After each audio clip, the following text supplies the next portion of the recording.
Halo, assalamualaikum semuanya. Syifa Kennedy di sini. Halo teman-teman semuanya, perkenalkan aku Dr. Syifa Kennedy.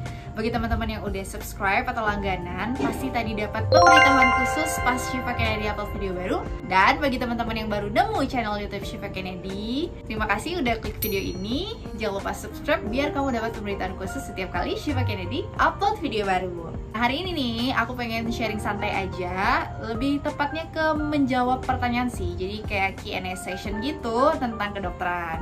Nah, berhubung aku sudah lulus ya jadi dokter nih sekarang, aku pengen sharing gimana sih kalau dulu pengalaman-pengalaman aku ketika kuliah di kedokteran. Mungkin beberapa ada yang sudah update dan juga beberapa masih banyak yang relatable ya, artinya masih juga dihadapi nih seperti aku dulu sama zaman sekarang itu ya hampir-hampir sama gitu maksudnya ya, ngerti ya maksudnya ya. Tapi sebelum itu aku pengen sharing dulu nih terkait suatu skincare.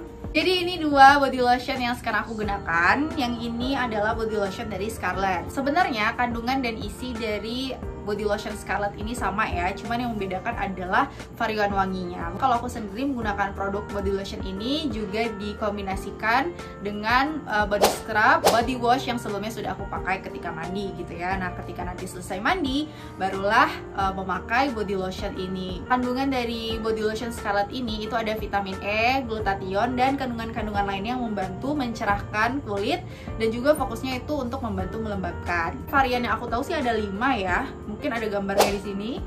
Tapi kali ini aku pingin membedakan aja. Di sini ada wangi yang freshy, yang warna kuning, dan di sini ada wangi yang romansa, yang warna putih gini. Kandungannya sama, cuma wanginya aja yang berbeda. Karena body lotion yang freshy ini memang terinspirasi juga dari parfum mahal ya. Salah satunya parfum Jo Malone, varian English Pear and Freesia ya. Dan kalau kalian belum pernah coba parfum tersebut, bisa cobain yang body lotion Scarlett yang freshy ini. Nah, sementara ini yang romansa, wanginya tuh lebih manis gitu, lebih kayak ke fruity floral gitu. Seperti biasa untuk kemasan Scarlett itu sekitar 300 ml, cukup banyak, tapi bisa dibawa sih kalau ke tas ya. Ada penguncinya gitu di sini, kalian bisa lihat. Jadi nggak perlu takut dia tumpah, tiba-tiba tertekan, gerasa-gerusuk di tas, itu dia ada pengamannya. Selain di sini juga kayak ada open dan close-nya gitu guys. Jadi kalau diputar ke sini dia akan otomatis buka seperti ini. Tapi kalau kita geserkan ke sebelah kanan dia akan benar-benar kekunci. Jadi yang kuning coba aku kasih ke tangan yang sebelah kiri. Ini yang varian fresh ya guys. Ini bisa membantu mencerahkan. Jadi kalau misalnya kalian mau pergi tiba-tiba ya ini bisa kasih instant glowing sih. Cuma kalau untuk pemakaian rutin itu bisa benar-benar mencerahkan. Ini yang sebelah kanan aku kasih. Mungkin kalian bisa lihat dulu perbedaannya.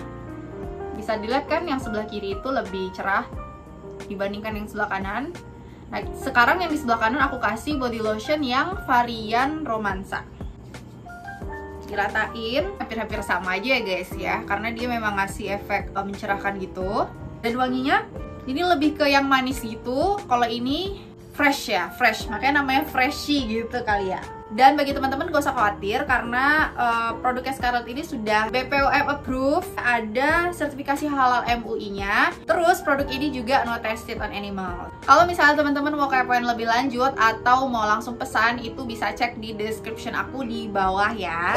Oke guys, kita lanjut ke Q&A kita. Seperti yang sudah aku janji tadi, aku pengen Q&A nih sama teman-teman, sharing tentang kedokteran ya, pengalaman-pengalaman aku juga nih yang mau aku share ke teman-teman. Yang pertama, apakah masa kuliah di kedokteran hewan sama seperti kedokteran umum? Nah, yang aku tahu soal waktu dan kepadatan jadwal itu sebenarnya nggak jauh beda ya, karena jenis-jenis materinya juga yang diajarkan itu linear atau sama. Artinya kalau misalnya mungkin kami belajar anatomi manusia, ya dokter hewan juga mengenal atau mempelajari tentang anatomi hewan dan fisiologi, parasitologi dan sebagainya, itu hampir sama ya secara umum. Kalau kedokteran hewan juga ada koas yang aku tahu, seperti kalau di kedokteran umum ada 2 tahun, kurang lebih di kedokteran hewan juga seperti itu. Namun yang aku tahu tidak ada internship sih untuk di kedokteran hewan, sementara di kedokteran umum itu setelah kita koas, untuk kita bisa berpraktek atau ingin melanjutkan sekolah kan biasanya harus ada bukti selesai internship, dimana masa internship ini dilalui selama 1 tahun. Jadi paling perbedaannya itu aja sih guys.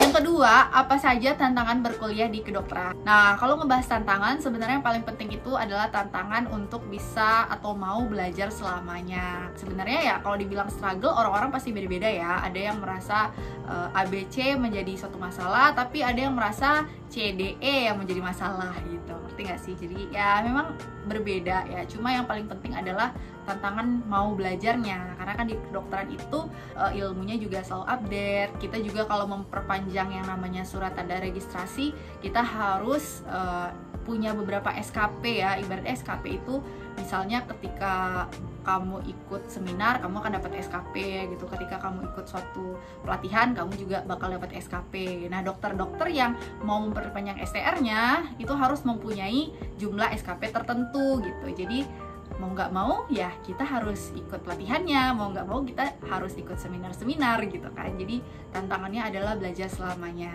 Nah, yang ketiga, seperti apa sih sistem blok di materi kedokteran? Oh, sistem blok itu ya diumpamakan kayak kita kalau di SMA atau di SMA lah ya, kita ada matematika, fisika, biologi gitu kan, ada mata-mata pelajarannya. Sistem blok di kedokteran itu maksudnya adalah topik-topiknya nih. Contohnya aku kasih ya, misalnya blok 1.1 tentang pencernaan, misalnya gastrointestinal. Blok 1.2 misalnya nih ya tentang saraf gitu. Jadi materi blok itu adalah topik-topik materi besar yang nantinya akan kita pelajari lebih dalam. Pertanyaan selanjutnya, apa saja hal menarik dalam dunia kedokteran? Sebenarnya kalau hal menarik itu banyak sekali ya guys, karena juga bidang kedokteran ini adalah suatu bidang yang mempelajari hal yang sangat luas dan beragam. Kita akan susah atau nggak akan bisa merasa terlalu pintar atau sudah pintar, karena pasti ada aja kasus atau pasien ataupun penyakit yang belum kita temui atau belum kita kuasai sebelumnya. Jadi walaupun sepintar apapun ya pasti ada tuh ilmu-ilmu yang mungkin belum kita tahu. Saking menariknya ya ilmu kedokteran itu, banyak juga hal-hal yang kita temui itu tidak selalu seperti apa yang ada di buku gitu loh. Jadi disitulah seninya kita menyelesaikan suatu masalah tersebut atau mengobati suatu penyakit tersebut gitu. Tetap ada paduannya, cuma seninya itu ada pada masing-masing kita. Coba jalanin aja nanti gitu. Yang penting lulus di kedokterannya dulu. Semangat! Pertanyaan selanjutnya, apa mahasiswa kedokteran bisa ikut event atau konferensi di luar negeri? Pastinya bisa dong. Kayak aku sendiri, aku juga banyak nih kegiatan-kegiatan sebelumnya ketika aku jadi mahasiswa. Ini. Dan sebenarnya pandai-pandai teman-teman juga bagaimana mengatur waktu, mengatur prioritas, mengatur kegiatan apa nih yang bisa kira-kira diikuti. Karena di kedokteran itu sendiri pun ada event-event ataupun perlombaan khusus anak-anak kedokteran. Jadi teman-teman bisa berkesempatan untuk ikut. Memang biasanya ada proses seleksi, baik itu dari tingkat fakultas ya, prodi dulu, prodi, fakultas, bahkan universitas. Tapi walaupun kamu mahasiswa kedokteran, tidak memungkiri kamu juga bisa ikut gitu. Jadi jangan khawatir ya, jangan khawatir dan jangan mikir kalau anak kedokteran itu nggak bisa ikut event atau konferensi ataupun apa namanya itu yang ada di luar kampus. Kamu tetap bisa berkembang kok, tenang aja. Pertanyaan selanjutnya, seperti apa keseharian jadi mahasiswa kedokteran? Nah, sebenarnya sama aja sih ya, mungkin dengan mahasiswa-mahasiswa lain, tapi membedakan ya ke diri kita sendiri. Apakah mau kuliah pulang atau kuliah organisasi pulang, atau ya kegiatan-kegiatan yang bisa kita lakukan ya. Jadi bukan berarti mahasiswa kedokteran itu harus belajar, kuliah, terus pulang, nanti belajar lagi, kuliah, pulang gitu, enggak gitu. Jadi kita tetap bisa ikut organisasi, tetap bisa ikut pelatihan ataupun acara-acara ekstrakurikuler ataupun kegiatan-kegiatan di luar kampus. Yang penting kamu tahu prioritas kamu gitu kan. Misalnya besok ada ujian atau besok ada tutorial, ya kamu harus prioritaskan itu dulu gitu kan. Nah, pertanyaan selanjutnya, bagaimana cara cepat menghafalkan fungsi organ dan sistem kerjanya?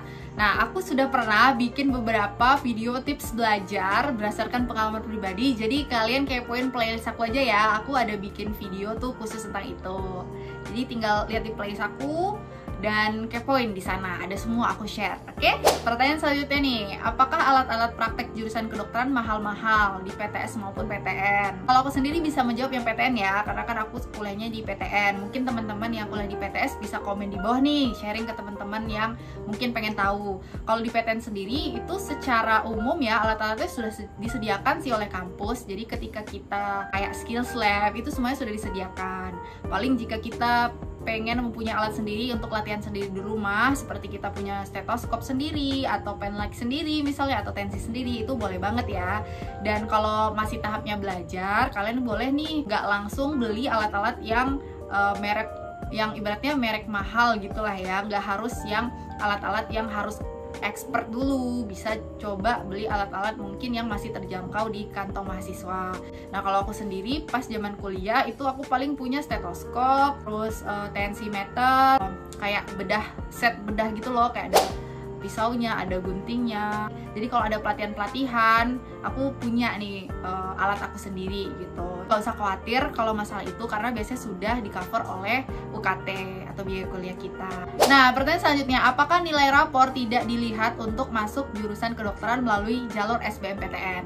Nah, ini sekedar sharing aja, teman-teman bisa lihat nilai rapor aku dulu. Jadi menurut aku ini ya lumayan lah ya.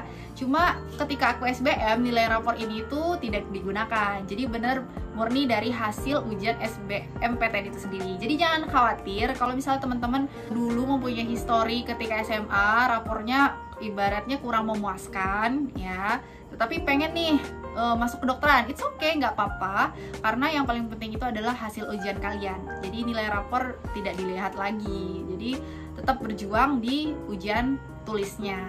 Pertanyaan selanjutnya yang juga mungkin sering ditanyakan nih, bagaimana cara mengatasi ketakutan darah di Fakultas Kedokteran? Ya gimana ya, ini memang ada sih orang-orang yang agak fobia mungkin ya, atau takut melihat darah. Cuma seiring berjalannya waktu kalian akan terbiasa dengan itu, dan ya udah menjadi hal yang tidak semenakutkan seperti sebelumnya. Nah, remedial di FK itu seperti apa? Kita juga ada ujian-ujian kan di kedokteran, contohnya misalnya ujian blok atau ujian praktikum.